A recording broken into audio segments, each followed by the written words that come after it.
A recurring word in Yugioh card names is judgment, or sometimes just judge. They love that theming in the name and art. You pass judgment on your opponent to see if they get to play the game, since these judgment cards usually negate and or destroy stuff. With it being one of those themes across many Yu-Gi-Oh cards, we thought, why not just go through the coolest of the judgment cards, both in terms of effects and simply how they look, since laying judgment down upon ye has some cool art. The only criterion is the English names of these cards have to have judge or judgment in them. And another reason we wanted to do this topic is I have a co-host named Judgment Meter, and she claims partial ownership of all these cards, and she's co-hosting. I am the top 10 of the toppiest judgments of them all. I'm here to judge them all, judge them with the best. She's Judgment Meter. Now, let's judge the top 10 judgment cards in Yu-Gi-Oh! Number 10, the Judgment Hand. This gets the lowest ranking since it's obviously a bad card that didn't even have presence in the anime to boost it, but I like that it embodies the flavor of early Yu-Gi-Oh! Normal monsters, where its stats are middling, but the art has some creepy aesthetic to it on a 90s graphic design background, and the lore tries to make it sound much stronger than it actually is. What's wrong with that hand? I'm blowing it up. What does it say on the band, on the bracelet? You know, I always assumed it just said judgment because I never looked at it too closely and I just saw the M, but I don't know what the rest of these letters are. Does it say anything? How about you just read the lore? An all-powerful hand that delivers ruthless attacks. Like what? That's up to our interpretation. I like to think he just does a finger flick like a schoolyard bully. Flicking, can you imagine? It just goes... I mean, there's technically more to him since he has a body in some of the early video games, but I don't really know what's going on with the lore. Oh my gosh, I just want it to be an arm and a hand. Now wait until you see his 3D model. Okay, now I want to look at this guy. So it's like a golem kind of thing, and is something goozing out of his pectorals, or is that just where his arm is attached? Well, his other hand is a different color, so either your golem theory is correct and he's some sort of contraption that the Judgment Hand made so it could walk around, or he ripped off his own arm and put on the Judgment Hand. Oh, I think he really takes pride in his braceletures. Like, he really likes jewelry and how it accents his muscular arm. And I bet he does his nails, like, weekly. It's a weekly thing. And he goes to get his nails done as a kind of stress reliever because he's really busy managing the cult. He does the finances. Wouldn't it make more sense if he needed to get his nails done because he was doing something physical with his hands? It could be a stressful job because people don't want to pay on time, and he needs them to pay on time to run the cult, or else people don't, get their cult services. So he's got to relax on the weekends by getting his nails done. For a quick overview, this card came out in 1999 in Japan in the early waves of cards, and in an early tournament pack for international releases. And honestly, 1400 attack for a level 3 normal monster is pretty good for the time. Not really meta, but it could be worse. Outside of that, the only other notable thing about it to me is the name uses the alternate spelling of judgment. While both spellings are correct, the default American spelling doesn't have an E between the G and M, which is the way judgment is normally spelled on the other English Yu-Gi-Oh cards, and is how we spell it with Judgment Meter. But for this card, they do have the E between the G and M. I'm sure there's no reason why they did it, and it doesn't really matter, but it's trivia nonetheless because I'm a supporter of judgment without the extra E. Number 9, Judgment of Anubis. Obviously, Yu-Gi-Oh had a strong Egyptian theme with its early cards, but Anubis, the Egyptian god of death, felt like it was on a lot more cards than other Egyptian gods, likely because monsters were always dying. I was excited to cover this card, since I thought it was that trap that changes all monsters to defense, and I love those old battle position change gimmicks, but that was Curse of Anubis. Judgment of Anubis is a counter trap that shows the same Anubis statue at a different camera view. It was notable in the anime used by Odeon, being a powerful trap that can negate a spell and then destroys all monsters on the field and deals burn damage to the opponent equal to half the destroyed monster's attack points. That sounds pretty good. Well, too good for when it came out in 2003, so they nerfed it and gave it a bunch of caveats. Now, when your opponent activates a spell that would specifically destroy a spell or trap, you discard a card, negate the activation, destroy the card, then you can destroy just one 1 monster that your opponent controls and inflict half its attack as damage. Even though parts of the effect are really specific, I love how it hits the same beats as most of the anime effect, just a lot weaker. And now here's Judgment Meter to describe how the effect activates in her headcanon. So one day, Anubis was just sitting on his little puppy throne, and suddenly his Scooby senses were just tingling. His ears perked up, and his eyes opened wide, and his nose, it was just twitching. And then all of a sudden, he stood up on his puppy bed, and he jumped, and he tackled that card. Because that card was a Scooby snack. What? Also to note, this Anubis eventually got a monster card, Anubis the Last Judge, whose Japanese name is literally pronounced Judgment of Anubis written out in Japanese katakana. Besides the name, I assume this is the same Anubis from the statue, because he can summon himself when different Temple of the King's cards are in your graveyard, which contains the Anubis statue on the art and is Odion's archetype. Also, if a spell or trap is destroyed by an effect when this card is on the field, he can destroy one of your opponent's monsters, just like what Judgment of Anubis does. That being said, I mainly just wanted to point out this monster for the name. What's wrong with him? What did they do to him? His head's so tiny and his body's so big. He's like that puppet guy. You know that puppet guy who's sitting? Oh, you mean Gimmick Puppet Giant Grinder? Yeah, I actually kind of see that. Yeah, he's like the puppet with the feet. Are those puppeteers behind this? No, Anubis just looks like this regularly. Poor Anubis. All he wanted was some Scooby snacks. Number 8, Enma's Judgment. This card depicts some judgment in the afterlife on the art, going with how it supports zombie monsters. It's a trap card, where if your opponent special summons a monster, that monster gets destroyed, and then you can banish 5 zombie monsters from your graveyard to summon a level 7 or higher zombie monster from the deck. So your opponent immediately faces Enma's Wrath, and then some zombies in your graveyard do too. And if you don't have enough zombies, you still get the destruction effect. This is based on a card of the same name used by Misawa in the Yu-Gi-Oh! GX manga, where it was a counter trap that negated a monster special summon, and then let you banish 5 zombies from your graveyard to specifically summon the monster Red Ogre. So the real life card tweaked it a bit, where it still activates on a special summon, just destroying instead of negating, and it lets you summon any level 7 or higher zombie, referencing how Red Ogre was a level 7 zombie. That's a pretty good recreation of the effect in real life. As for the visuals, they're also cool. It shows Enma at his desk, who is the king of hell that judges the souls of the deceased in Buddhist mythology, getting ready to judge this guy, and he has an ogre bodyguard to restrain the sinner. I only knew who Enma and his ogres were before I saw this card, thanks to Dragon Ball and Yu Yu Hakusho showing off the afterlife and Enma a lot. Ko-Enma! Yes, that was the joke of his name, Ko-Enma, King Enma Jr. Well, I'm glad it's funny. Well, I mean, it's not funny for this guy. This guy's fucking screwed. What did he do? Literally all I know about him is he slumps his head down a bit. I know, show good posture or else Ogre's gonna smack you up. Also to note, Red Ogre was on the card in the manga version, but for some reason they replaced him with this nameless ogre on the real life card, who I'm gonna call George for another Yu Yu Hakusho reference. Really, this card just makes me want to rewatch Yu Yu Hakusho. That ogre was funny. I like when he was in the tournament crowd.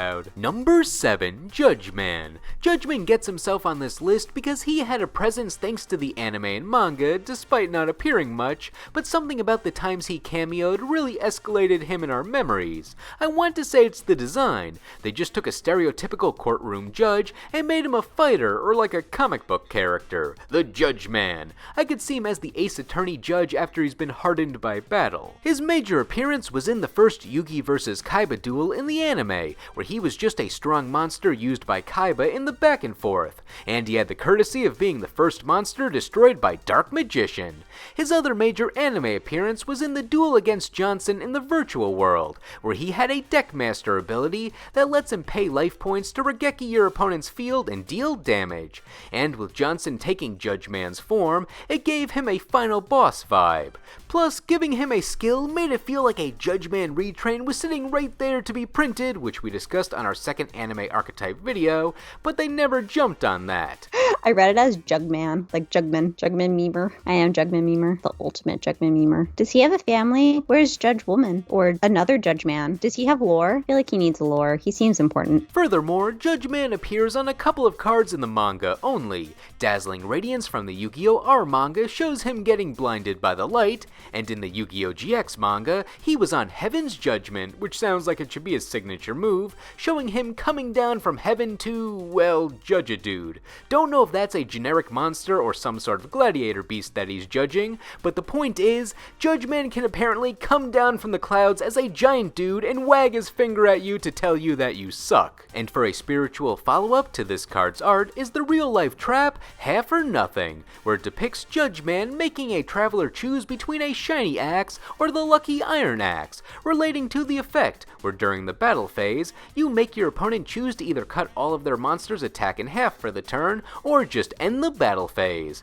But more importantly, why is he coming out of a swamp? Why is he not in a courtroom? It's like they put him in heaven, they put him in a swamp. I feel like there were bigger plans to portray Judge Man as some sort of judgmental figure across some other cards. Half or nothing. I will split you in half or go home. Maybe the not nice one is actually the better one, and this is really a test of morality. I still don't get why it has to be Judge Man doing this. Was he in the puddle this whole time? Yeah, I guess so. Like in the lake, just hiding out there? Why isn't he wet? I don't know, he's magic or something. That's magic for you. I said it like Himiko. Half or Nothing came out in 2009, and we haven't heard anything from Judge Man since, so he might be dead. However, I expect he will get a retrain someday, and maybe they'll finally let him judge some people as a monster. Number 6, Judgment of Thunder. Honestly, this card makes the cut for that art and presentation alone. Something about the name, Judgment of Thunder, it sounds so powerful, and at least it matches up with what the card effect does.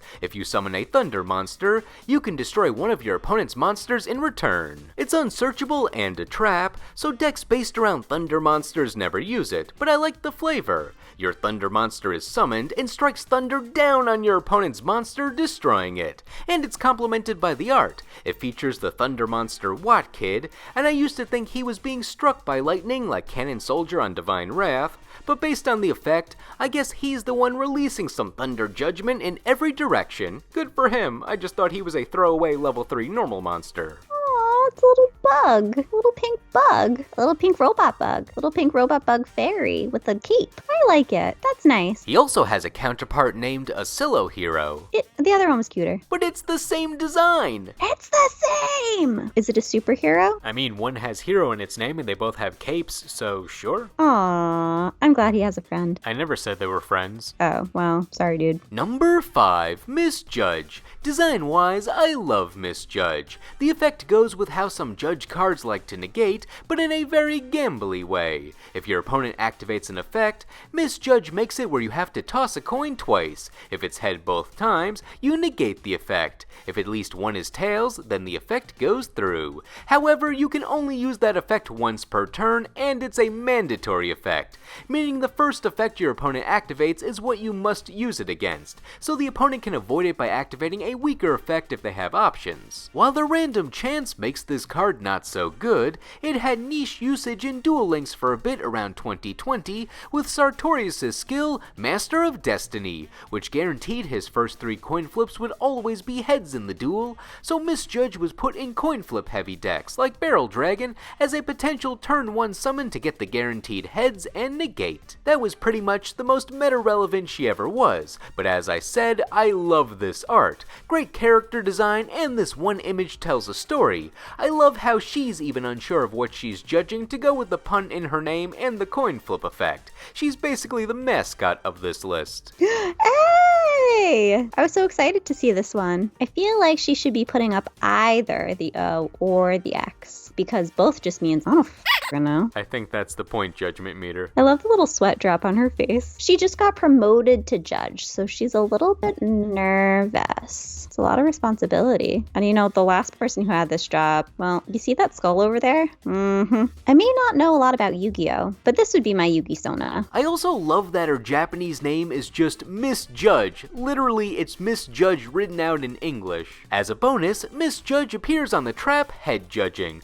which has a related effect where once per turn. If a monster activates their effect, the owner flips a coin, and if they call it wrong, the effect is negated and the opposing duelist gets control of the monster. Call it right, and this card goes to the graveyard. Here we see Miss Judge's internal conflict on what is right and wrong and how she struggles to judge. We need this monster on more cards. I love this storyline. Oh my goodness. Are those both her arguing with herself? That's her internal conflict. I love that. She's supposed to be like really stoic and focused, but she's really new at this. It's her first real job out of college. She just got her degree in judgmenting, and she still has to think really hard about what she's doing, and sometimes she has doubts and she has to go into her mind palace and talk to herself. It's a really hard job. Takes a lot out of you. I really like that card. Number 4, Agent of Judgment Saturn. It's fun to look back at early Yu-Gi-Oh archetypes and analyze just how unusable they were. The agents are a functional synchro archetype now, but back in the day, they were a disjointed fairy archetype based on the planets that benefit from the field spell Sanctuary in the Sky, which prevented you from taking battle damage if fairies were on the field. However, they only released 4 of them in 2004, being Mercury, Venus, Mars, and Saturn, and then no other ones for over 5 years. And I don't know why Jupiter was initially skipped over. Earth sometimes gets skipped in these themes, but they went right from Mars to Saturn. That being said, the initial batch was bad, except Venus, who can summon shine balls from the deck. They did not continue with them until 2011, which was probably for the best since they were able to pivot to making them a synchro deck by then, instead of whatever they were doing in 2004.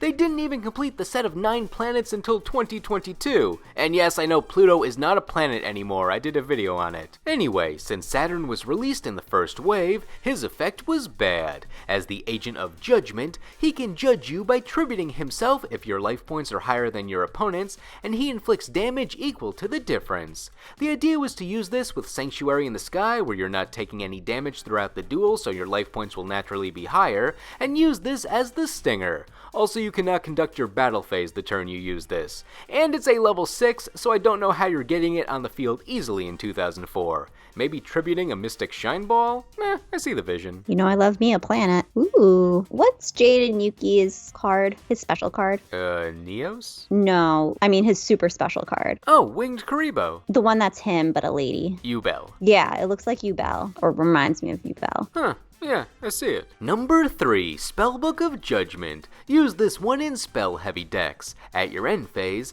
this card lets you add spellbook cards to your hand equal to the number of other spells that you activated that turn, along with being able to summon a spellcaster from the deck with a level equal to or lower than the number of spellbooks you added. The spellcaster that was normally chosen was Jaugen the Spiritualist, since he was a level 3, so it was feasible that you could have used 3 spells in a turn in a spell-focused deck, and his effect is he locks everyone out of special summoning, so he just ruins the fun. As a result, the Spellbook of Judgment was banned for around 10 years. The spellbooks it could search were also pretty good, with the spellbooks being a spell archetype that supports spellcasters by giving them extra effects or protection, or just letting them draw cards, and Judgment is essentially the boss spell of the spellbooks. Ooh, it's Rainbow. Who are these people and what did they make? Those are the Reaper, Hierophant, and Empress of Prophecy, with Prophecy being a monster archetype that supports the spellbooks. Most of them are not used except the main deck searchers of the archetype. Of what? Of everything. Green? Every spellbook. Sweet. But what are they judging? Number 2, Judgment Dragon.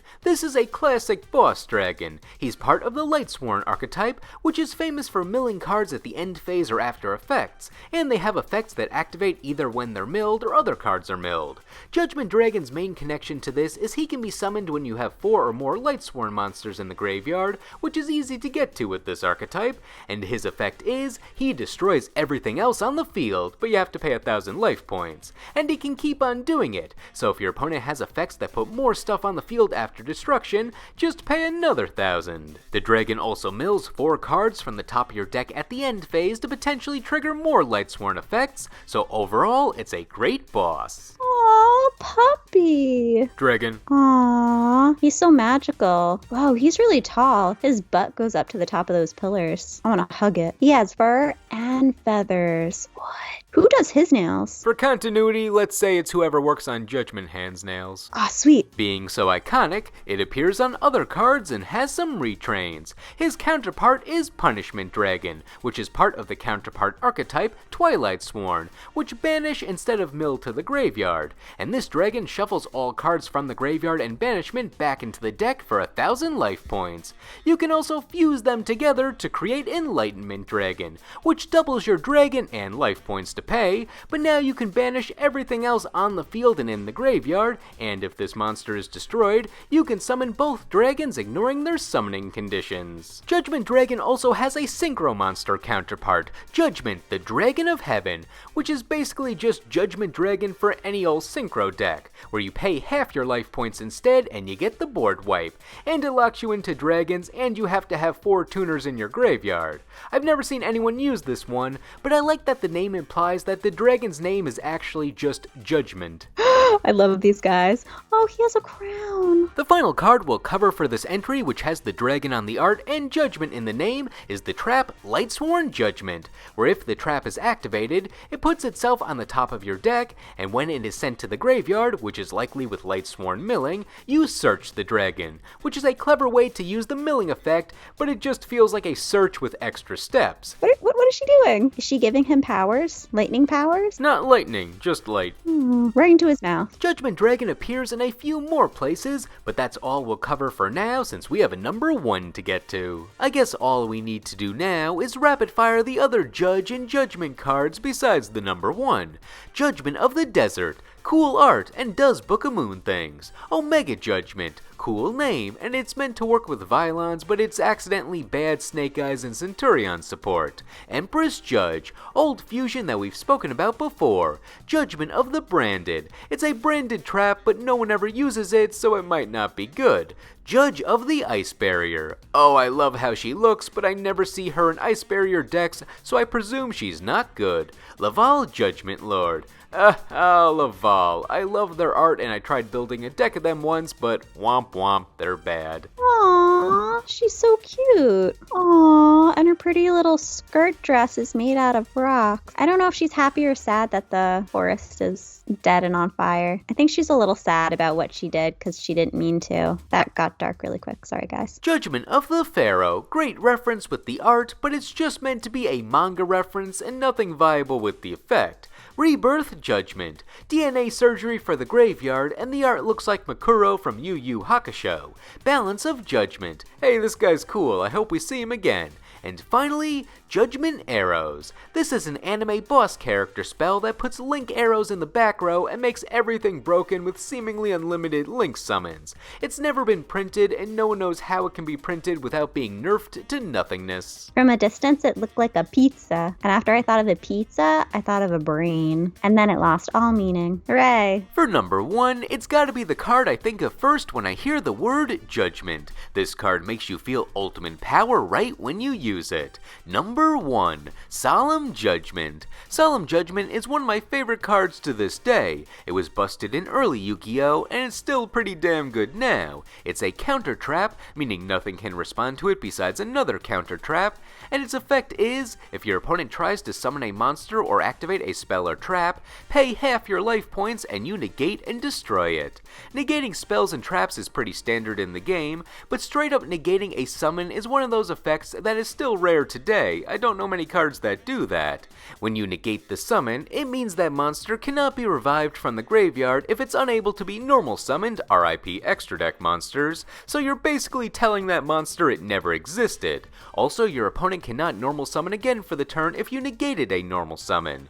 This card is more fair today since the pace of games is faster and it's unsearchable, so it's really only useful on turn 1 to protect the board that you set up against a turn 2 player, making it a strong side deck card to put in your deck when you know you're going first. It also cannot negate monster effects, which are more active than ever in the modern game, though that's why there are other solemn traps to suffice, namely Solemn Strike, which negates an effect that would be activated, including hand and graveyard effects. But Solemn Judgment is especially special because it's been around for so long, since 2002, so relevancy in the game for the entire life of it is impressive. Paying half your life points for it was a big deal back in the day when games went went on for a while, but now that's an easy cost for a free negate. Losing 4,000 life points still sucks, but it's worth it to say no. And that's my favorite meme with this card. It's just a poorly drawn version of the card with the name as no and the effect as no. Oh my god, I love it. I love it. Oh my goodness. Wish I knew this was a meme. As for the art, I don't think we got confirmation on who this guy exactly is, but people tend to call him Solemn or Solomon or Solemn Johnson, and we can assume he's God or a god based on the card art, which I covered in a previous backstory video, which means this is God telling your opponent no. That's pretty cool. God says no. Man, they're standing really close to God. I feel like they're gonna catch on fire or something. No, that only happens if you steal the forbidden items from him. Where'd she put it? You mean, where did she put them? There are 4 forbidden items overall. Alcohols, a spear, a dress, and a book. What would she do with it? We never find out because she gets caught and God gives her a solemn scolding. Looks like he's hitting her. No, he's just being very expressive with his hand motions when yelling. He's magicking her away. Yes, but not on that card. He does that on Solemn Strike when he hits her with the God Bolt. My goodness! Well, she's charcoal now. Actually, no, she just kind of turns into a demon woman. How? What kind of powers does this lady have? Oh, that's not even the end of her powers. She has double powers. And she does get revenge on God, giving him the reversal of a Solemn Strike on her own Witch's Strike. Ooh. Don't you feel bad that the Solemn Judgment guy's about to die? I know, a little bit. Usually you sympathize more with the old man cards. I do, but he's so serious. Everyone's so serious in that picture. I mean, the witch wanted revenge. She was very serious about that. I know, even though it was her fault. So for making it clear and concise to tell your opponent no, we judge Solemn Judgment as the ultimate judgment card in Yu-Gi-Oh! Now, what did you think? Were all these cards the best way to judge your opponent, or did we judge the judgment wrong? And what are some of your favorite cards with these magic words in them, whether we discussed them or not? Let us know in the comments. Anyway, thank you all for watching, and we will see you in the next video.